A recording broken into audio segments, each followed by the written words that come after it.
الأمجاد قد عظمت فللأمجاد بانيها ومن يسعى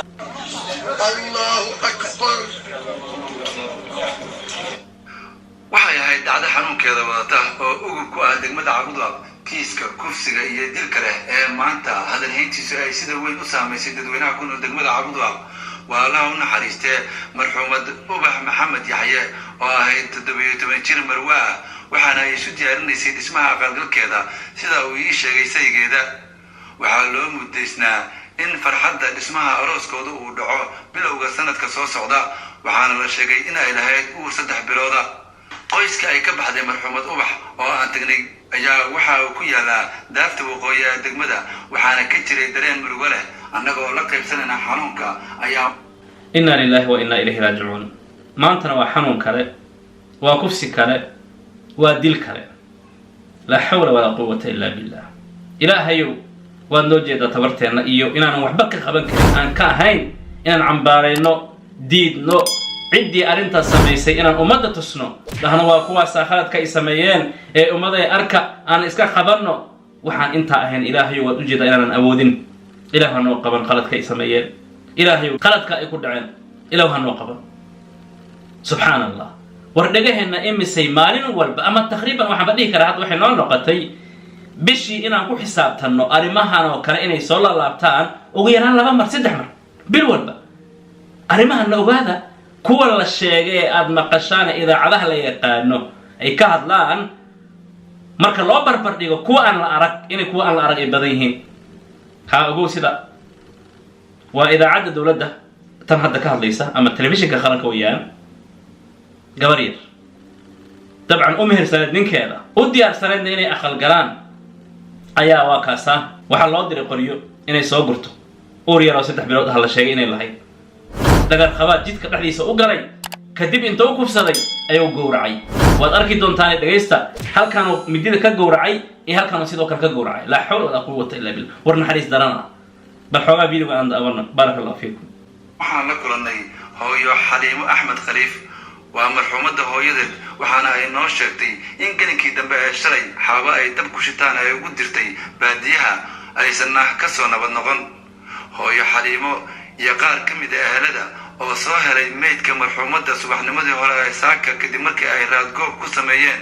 waxa ay nageysay goobtii uu falku ka dhacay ayna ka soo heshay meydka gabadheeda waxaa nimid halkii ugu dambeysay nolosha Ubax Maxamed Yaxye Ubax waxa halkan yaala dharkii ugu dambeeyay oo ay wadatay markii hooyadeed ay ka soo tagtay sida hadda hooyadeed ii sheegtay halka waxa yaala waa go'adii ay hogogneed xaabadii ay guraysay ayaa intaan dhan daasan halkan waxa saaran waa taakadii timaha madaxa ugu jiray labadii kabood oo ay wadatay bartii yaalaan waxa kale halkan yaala sida ay muuqata tuwaankii ay ku soo xaaba doonatay iyo surwaalkii runtii waxay muujinaysaa cadeyntan halkan inaysan gabadhu naf kala tagin ayay muujinaysaa sidoo kale waxa yaala meeshan dhiigeedii iyo dhacaankeedii ayaa yaala hooyo Xaliimo Axmed Khaliif oo murugaysan ayaa nooga warbixisay iyadoo dul taagan goobtii gabadheeda lagu dilay dareenka gabadha geeri iyo nolol mid dadeen isaaban lahaa hadda geerideedii baan hel yaa ku weelay socdaalkeeda halkan sodageeda wiilka qaba aabaheed baa kula socday markii aad halkan timid see dareenkaagu noqday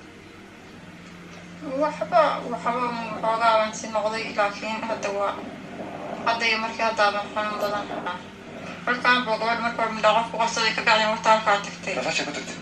halkaan midaa kula jirta nagaalgeedkaas ku dhegan maxamed xuseen guuleed oo ahaa aabbaha dhalay wiilka qabay gabadhan dhimatay ee marxuumadda ah kuna jiray diyaarinta arooskeeda oo loo mudaysnaa bilowga sanadka soo socda ayaa isna waxa uu nagula hadlay goobta lagu aasay kadib wayna bilaysnay waa gabadhaas wuuna kufsaday gabadhaas sodogeed baana uur bay lahayd haddaan rabin la arooso aad iyo aad baan isku bedelay shucuurtayda hadda saacaddan waa kacsan xaaladayda amnigayga hadalkayga midna masaxsan tagay meydkeeda ayadaan isku duway meydkeeda maryaheedaan ceshay waan isku duway waxaan raadiyey oo isku macnaha wuxuu ula jeedaa gabadha way maharsanayd laakiin arooskii aqalgalkii weli looma dhigin marka aqalgalkay u ballansanaayeen marka gabadhan waa gabar la qabay ahayd weliba cajiib waxaa mataqaana imisay jirtay sida hadda la sheegayo 17 jir weeyaan adinkaa maqli doona amaad soo maqasheen subxaan allah xataa lama socon waxaan dareemayaa wallahi waan qiiroonaya maxay waxay nagu noqotay arrintan wax soo laabta gabdhihii yaraa mustaqbalkooda sida loo tuuraya rujiyey ninkii inaan baadi goobo raadkiisa meesha yimid waa dabagalay waxaan ugu tagay guriguu galay taliyaha saldhigga degmada Caabudwaaq dhamme Farxaan Xuseen Xasan ayaa soo bandhigay eedaysanihii ka dambeeyay dilka iyo kufsiga gabadha marxuumadda ah oo ay laamaha ammaanku maanta soo qabteen. bismillaahi raxmaani raxiim nin la tuunsana oo ugu eedaynayo dil gabar waxaa la doonatay oo bannaanka magaalada uga baxday muddo ilaa iyo saaka aan ku daba joognay raadkiisa aan qaadnay oo go'iisii iyo kabihiisii iyo guriguu galay iyo ilaa iyo meeshuu deganaa waan gacanta ku soo dhignay waxaan ku helnay go'aas gadaashiina ka muuqdo waa go'ii uu xalay u waday kabihii uu watay oo uu tuuray raadkii badnaa oo uu iska daba wareegay gurigii hooyadiisa oo galay markuu ka baxay meesha gabadha uu ku kufsaday raadkii aan ka qaadnay guriga hooyadiisu galay saa u daba joognay dusha koru aaday ilaa adigu ilaa mar dambe ilaahay maadiis waxaa abaa kusoo guulaysan inaan qabano magaalada dhexdeeda laga soo subxaan allah laa ilaaha ila allah laa ilaaha ila allah waxaa ilaahay fadligiisa ama haddiisa ah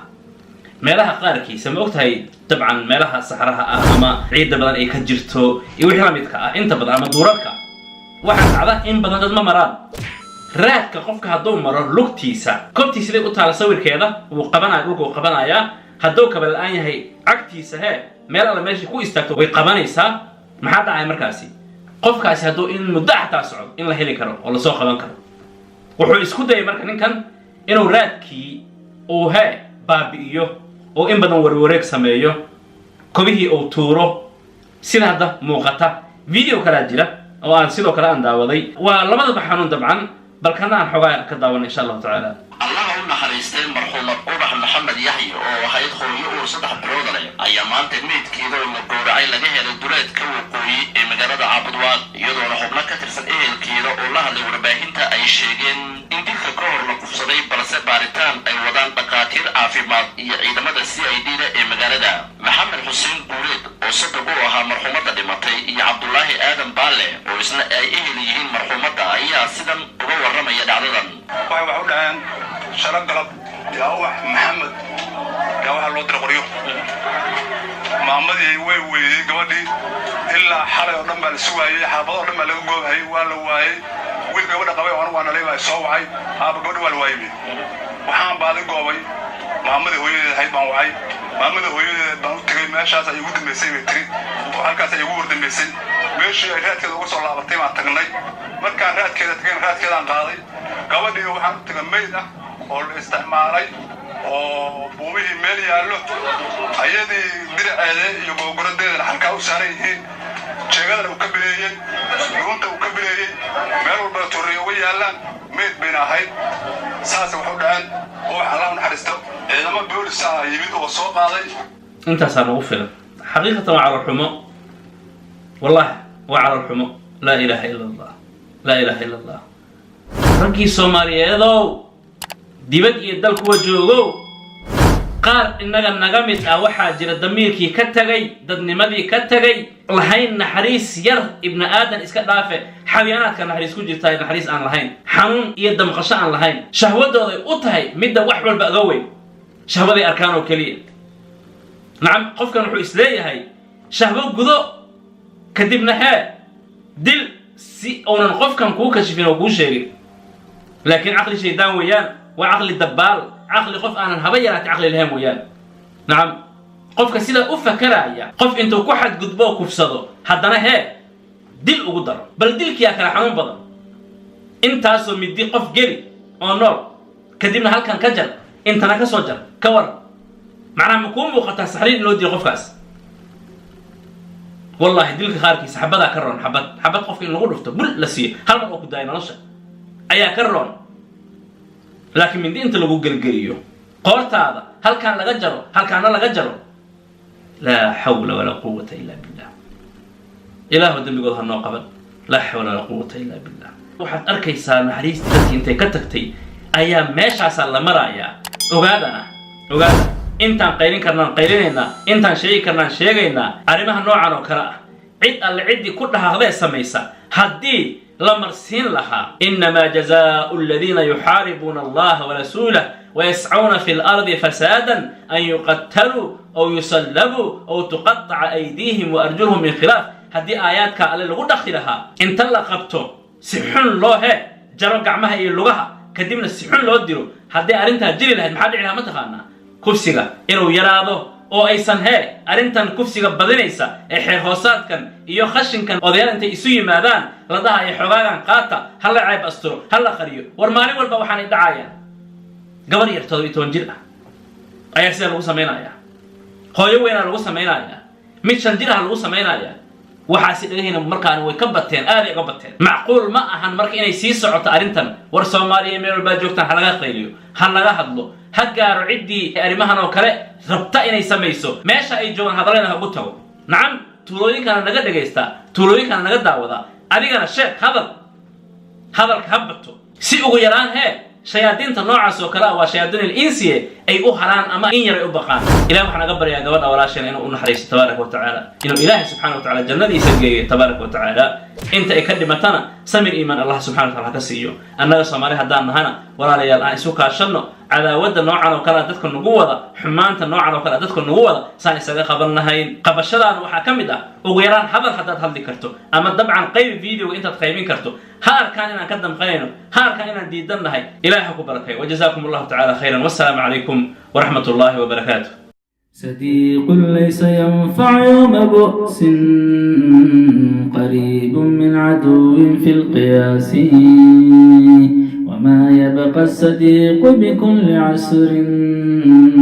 ولا الإخوان إلا للتآسي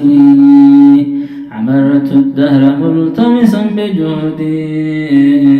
أخا ثقة فألهى لالتماسي تنكرت البلاد ومن عليها